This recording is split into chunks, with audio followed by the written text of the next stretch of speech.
Hi, welcome to the Drama Free Living podcast. It's Dennis and Lisa McIntee. And Lisa, it's been really fun. We're kind of halfway through this series about delegation and accountability. And what we've realized is this is a huge topic. Delegation and accountability. It always takes so much time, but it works so well when we do it. Well, Lisa, and I'm thinking about, because we have a lot of different people, not just CEOs that are listening to the show, a whole conglomerate of people. And there's a big and the reason that really for our clients, delegation and accountability is so important is there's a difference between maybe a solopreneur or freelancer and really having a business or an organization. Right. And I think the key thing is that if you're a solopreneur, it's like you really just have a great paying, high paying job, which is awesome, right? Have that job. And if you love it, do what you love.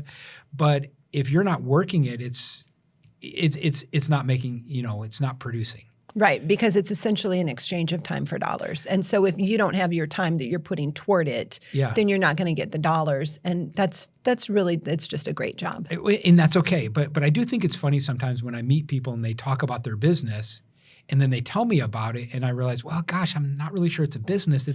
It's a great job. It is a business. It's a legal entity. It is a business. It's a legal entity, but it's not something that you could step away for a month or 3 months and still get a paycheck. I'm sure we just made a bunch of people mad just by that right there. But it's an idea to think about.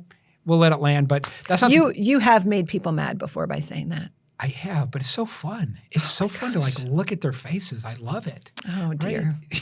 So if you want to be mad, come talk to me. No, just teasing. Okay, so let's get into this, right? Delegation and accountability. We're talking about the pitfalls.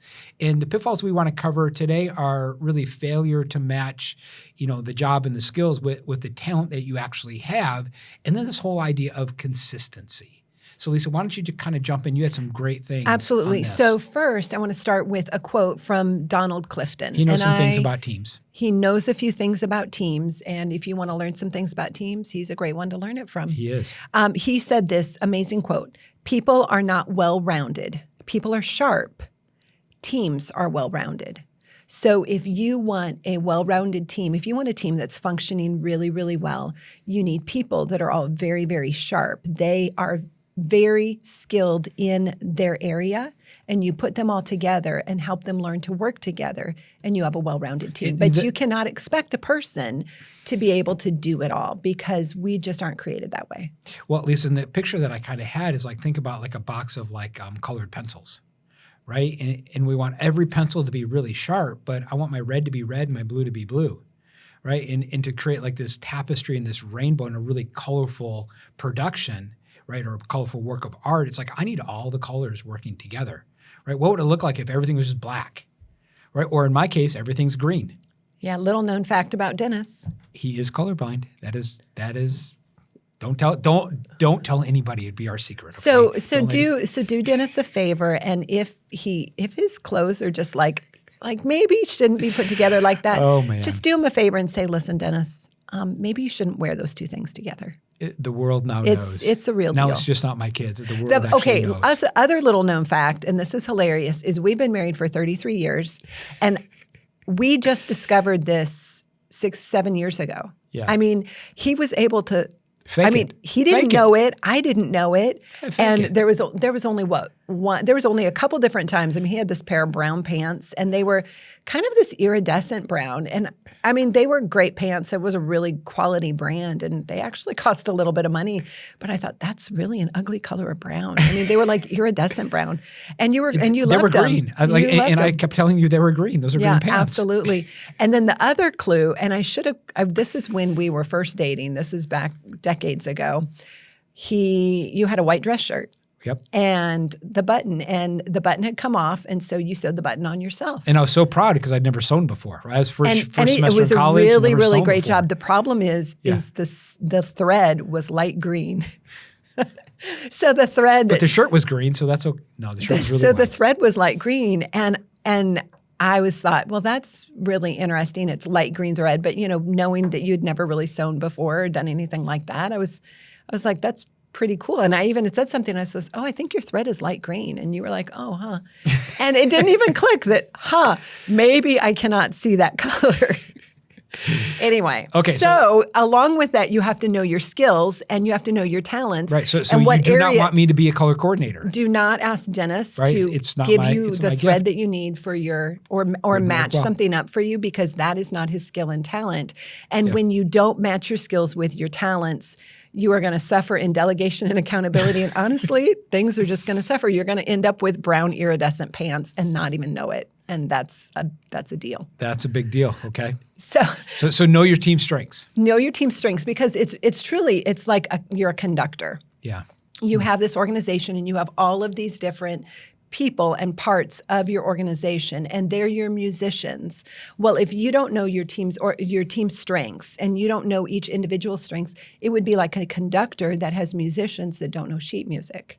So they cannot play their part because they don't really know what their part is, or maybe they're not even skilled in that particular part. And then you have discord, you have missed opportunities, and then you have delegation disasters. Well, and another way to look at that, Lisa, is are you building an orchestra? Or are you building like a jazz band? Right. And really knowing the type of organization that you're building, right? So if I'm building an organization, I need people who can read sheet music, right? Who can follow step by step. But if I have a jazz band, I just need them to know the frameworks and let them create within like a certain framework. But at the same time, though, jazz band, they are proficient In their instrument. in their instrument, and also they're proficient in just creating on the fly. Yeah, which is why I like jazz much better than classical music. Because you like that's to a different create. story. Because you like to create on the fly. Create on the fly. It's very important. Right. So knowing your team's strengths. Little known fact. You want to tell a little known fact? If you've been in my keynotes, you know this fact. But I'm trying to think of what no, little known fact are you here's a going to little come out known with fact now? is that I grew up wanting to be a jazz trombonist. That's right. You had a full music scholarship. Yeah, and that's what I always wanted to be. And but I didn't discover that I didn't want to practice 8 hours a day. That was not part of the pain I wanted to pay. So, moving on. So, are you building an orchestra? Are you building a jazz band? Right. Know what you're going to build, and then put the right team members in place. Right. Give them the frameworks. Give them and create proficiency. Well, and the thing about this is when we hire team members. We hire specifically for positions and we hire for their skills. Yeah. And that's great. But if they've been with you for a year, 2 years, 5 years, people change. People increase in their strengths, hopefully increase in their skills and their capabilities. And so it's okay to kind of tap in and say, okay, maybe you need to move to a different space. Maybe you need to be on a different place because your capabilities are a little bit different now than they were before, and knowing your team's strengths. But when you just take your hands off, you don't know what you're going to get. And you really possibly don't know what your team has to offer, and you're not tapping into their potential. Well, Lisa, and I think this is this whole idea of like uniqueness and genius, right? Is that when I realize that, my team is unique, they have uniqueness, right? Because if you don't believe that everybody's unique or has their own genius, then you sort of think of like, hey, you're just like me, just not as good as me. And that is absolutely like a falsehood. Right, is that we're all unique, we're all different, and we use a lot of assessments. Why don't you share like some of the things that we do to really kind of help us understand and help people understand what they're good at, what makes them tick, what ticks them off? Absolutely. So the importance is taking the time to assess each individual's strengths, their expertise, and their experience. You have to, not just when you first hire, but as it's they're a continual on your process. Team. It is you cannot take your hands off the wheel on that. Yeah. And then understanding what each person brings to the table, because then you can match the tasks to the responsibilities to the right talent. And then that's when you can be able to function full steam ahead and not kind of be stilted. But we utilize a lot of different assessments, a lot of different tools. Now, here's kind of a cheat sheet on some commonly known tools. So there's a Colby. Now the Colby is how you take action.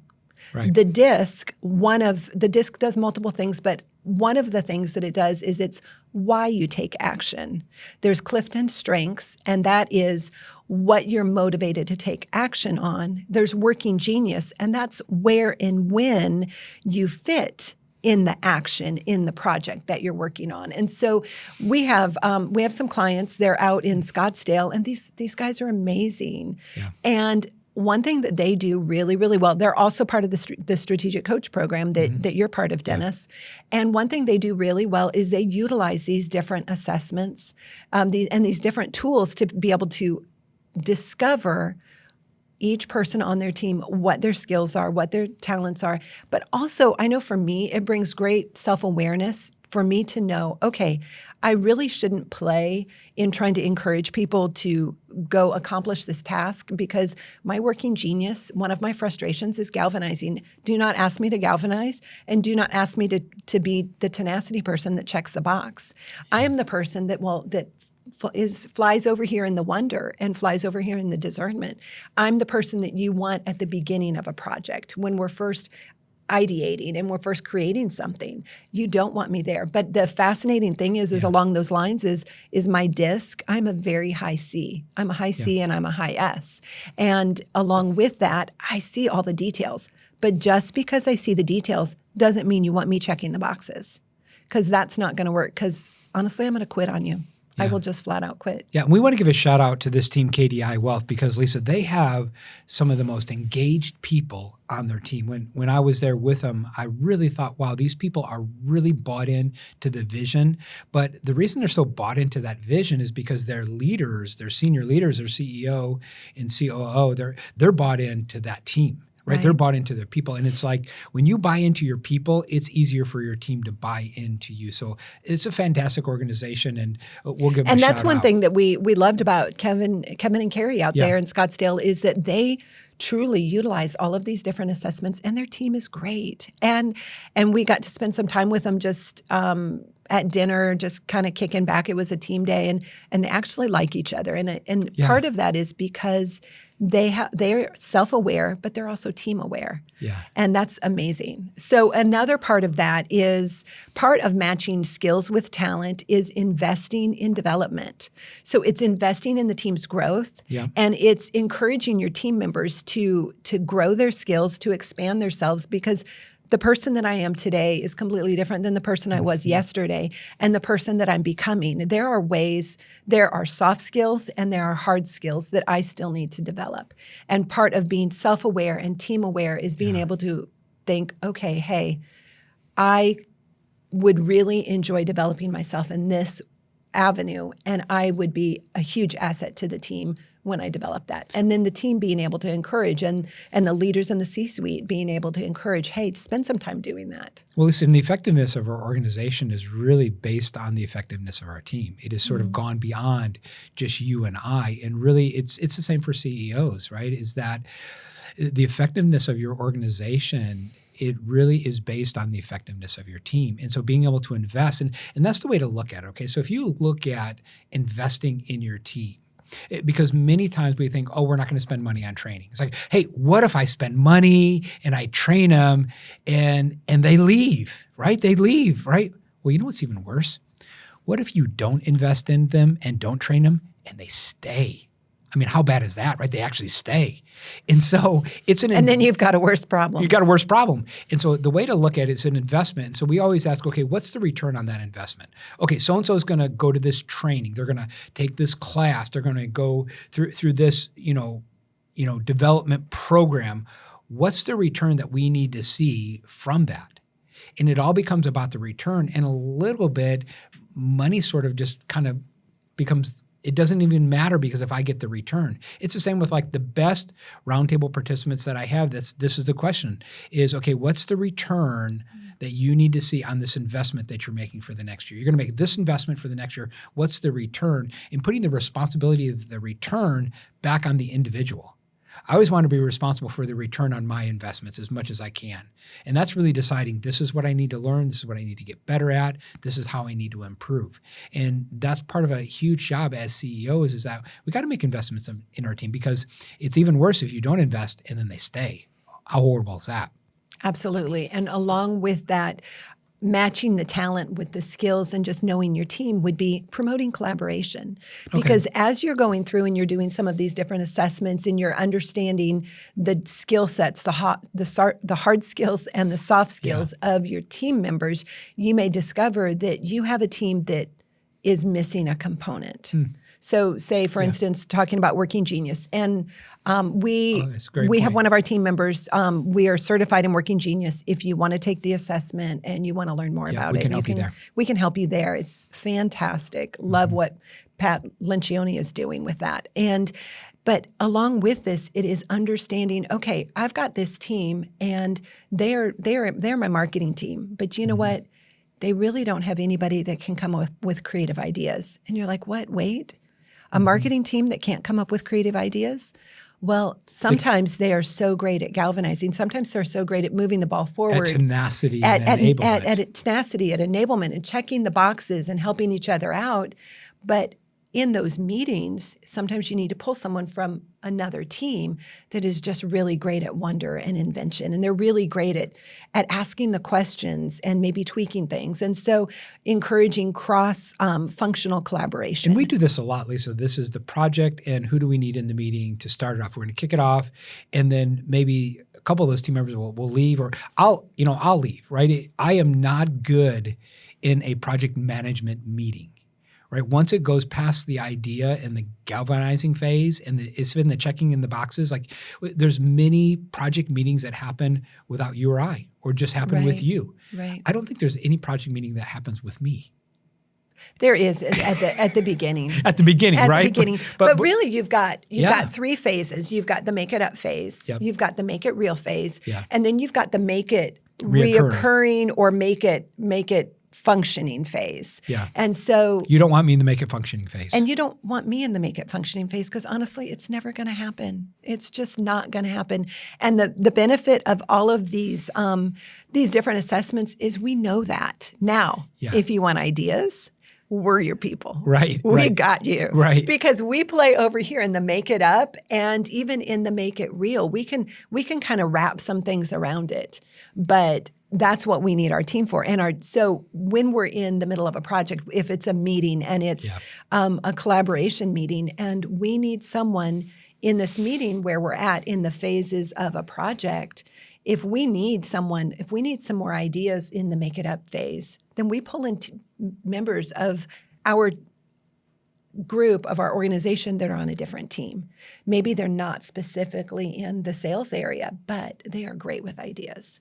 And so really it's like when you know what you got, right, you can really like work on that collaboration. So promoting collaboration, it's promoted, right? There's a mindset that, hey, we all work together. Yeah. Right? We're in this together. And if one part fails, we all fail. Now, I was just having coffee with an individual yesterday, and they are solopreneurs, really. And so you can't be all of this. You can't be the make it up, the make it real, and the make it recurring. But when you can go through and you can identify your strengths and your talents and kind of use some of these different assessments to truly understand, okay, this is who I am. This is this is how I take action, why I take action, what I take action on, and when and where in the phase of a project. When you really have a great understanding of who you are and who you were created to be, then you know what you need to outsource. So if you're a solopreneur, you are doing a lot of it yourself,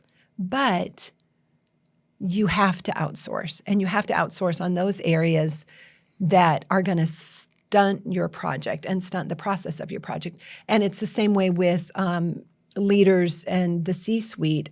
Different teams, not every team can be completely well-rounded like our quote earlier. Some of them, you've got to borrow people. Yeah, well, Lisa, this is not the purpose of the podcast today, but like this works even like in marriage, right? You think about each partner has a different skill set, so matching the job to the skill set, right? And then continuing to invest in yourself, invest in your relationship, right? And then promoting this collaboration. And that's how relationships work too. So this works in your personal and your professional. It works in your world. family. Yeah. It works in your charitable organization. It works across the board. Yep. So really like knowing who you are. And then so it's failure to match the skills and the job with the talent that you really have. And then this other pitfall that happens is inconsistency.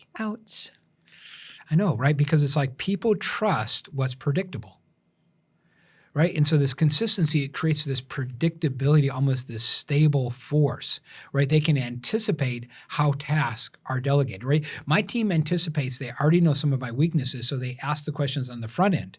They know maybe I'm not always going to give the context, so they always are asking questions about the context because they know, hey, Dennis might not always give this. It's not good at that necessarily, but they're going to pull that out of me. And I think this whole idea of predictability, I think it creates safety. So we have a particular client in California, and one of the COO is a great guy, right? Wicked smart person, but he sort of has this habit of like being a little unpredictable. And here's what I mean by that is I noticed there was a particular failure on a team member that a project was dropped, a ball was dropped, and he just blew it, just like dumped on him. He went off, like the whole office there heard him yelling and screaming. It was like 30 other people were there in the office at the time and everybody heard it, right? And so, the feeling was, okay, be careful because this guy's a hothead. Right? He's a hothead. A week later, a different team member, very similar drop ball, very similar project that didn't quite go as well. And they kind of came to this person and kind of kid gloves, right? Very timid. Yeah. And he, you know what he was like, Lisa? He said, oh, hey, it's okay. We're going to fix it. Not a problem. No yelling, no screaming, right? 2 weeks later, a similar drop ball happened. And the question was, who's going to show up? Dr. Jekyll, Mr. Hyde. Now, and here's what we mean by consistency. Listen, if something fires you up, it should fire you up all the time. At least there is consistent. Now, we're not advocating yelling, screaming, throwing chairs at each other, right? We think there's standards of behavior. Even if you're mad, you don't yell. But it's okay to be mad. But you want to create this consistency of like, if you're mad about something, you should always be mad about it. It's okay, right? Lisa, it's just a matter of handling that mad well. And I'm going to pull this in. We totally didn't plan it, but Mr. Rogers and what do I do with this mad that I feel? Yeah. We have a course that's called Emotionally Intelligent, and honestly, it is one of the best courses on how to manage your emotions and get more strategic. So check it out. We'll put something in the show notes. Yeah, you got to get it. Helps you regulate. And in this particular case, this client of ours really needed it. Yeah. And so, but even like with me, like you and I were talking before, is like there are certain things that fire me up and the team knows it, right? If the team knows that it comes back to us that we were not easy to work with, that fires me up. It's always going to fire me up. There's been different things where different team members, I've seen something. I remember where our assistant one time, she said, this is going to make Dennis pretty mad. And she kind of let other team members know. She's go, hey, this, just so you know, when Dennis comes back from vacation, he's going to be mad about this. And you know what? She was right. Now, I didn't scream and yell, right? But there was a consistency with that. There's a predictability. And so that's the key, right? Is that you want to continue to be predictable. And then also that, when you're inconsistent, I mean, gosh, how much does it hurt motivation and morale? Mm-hmm. Right? In really being consistent, it's like it helps people know what to expect. Because one of the worst things you can do is not meet an expectation that you didn't know about. And that's happened with different team members is that they've shared with me. It's like, well, I didn't even know that was the expectation. And I had to stop and step back and go, you know what, I'm really sorry because that's on me. As a leader, I didn't share the expectation. I was inconsistent in my communication. I was inconsistent in really my behavior. And I'm just really sorry. And, here's my encouragement as leaders. Like when you miss it, just own it. Just own the behavior. Get it out in the open, apologize, go make it right, do these things that you need to do. And that creates an atmosphere of transparency and vulnerability. Yeah. And because of that, then trust increases. Yeah. And then I think another challenge with inconsistency happens because it's a dynamic environment, right? It's like, I do not know what the next 6 months are going to look like. Right. Lisa, for example, about a year ago, I made a certain decision. I said, hey, let's stop. We'll just talk about it. It's like, hey, let's stop booking so many events and let's focus on products. And it was which was a very important decision. And it was the direction that we wanted to put some gas on. Yeah, but it's kind of hurt us a little bit, coming into the new year. And we had to come back and say, hey, we're going to change the strategy. Right? Because some things didn't quite happen how we planned. We didn't quite see different results that we thought of, that we planned on. And listen, your plans are just guesses and bets. I made a bet, I made a guess, but I was able to come back and just own the guess and go, hey, that was the guess, that was the bet. Now we're going to relook at it. But realizing that, like, there are changing dynamics. And you're doing the best you can with the information you have at the time. Yeah. And just remember that team members, that's what they're doing. They're doing the best they can with the information they have. And it's our job to continue to equip them with more information. So it's this whole shifting of priorities and really just, and I think sometimes just telling people that, right? And just sharing with that. And I don't know about you, but even as probably a CEO, many of us, we've never walked this road before. Many of our clients, like, they're at a stage in their growth that, well, they don't have maybe experience that they've had in the past to sort of, that maybe they started their organization or were hired in and then they grew it and they go, I've never been here before and I don't know what to do. Yeah, they can't go back and say, hey, 10 years ago when I was at an organization, when I was leading an organization 5 times this size, here's how we navigated this. So many, and just realizing that, listen, we're doing the best we can, and realize your team is doing the best you can, and change is normal. Change is going to happen, right? And it's almost like it's a little bit why I think sometimes 1-year planning, 3-year planning, 5-year planning, and we're totally for it, right? We help organizations do that. I mean, it's one of the most enjoyable things that we get to do is to step in and help people create vision and help them strategize. It's what people really use us the best for. It's some of the best uses of our gifts. But, and they come in and they're like, man, I'm so thankful that you could come in and step in and help me set this vision set our year goals and set our quarterly goals to go along with that. And that's one of those things that our clients they're just really thankful for, that they need, that they can't do because they are too close to the situation. Yeah. But to realize that, listen, we're going to set these 3-year, 5-year, we're going to set this plan, but with the idea of like, hey, it could change. And really helping people. And I think maybe one of the best things we do is really help people become change management experts even in their own organization, because change is going to happen. But how do you become resilient and agile and flexible, right? Within the framework, create a framework, but within inside of that framework, there's great flexibility. And even think about with your team, you create frameworks like job descriptions and certain things. But Lisa, even think about our job description. Like, we've been running the organization for 15 years. Like, our jobs look totally different today. Yeah. Right? Because as the organization we have new grows, information. Right. And as the organization continues to grow, and it's the same thing that we tell team members. It's like, listen, we are hiring you for this, but the job could grow.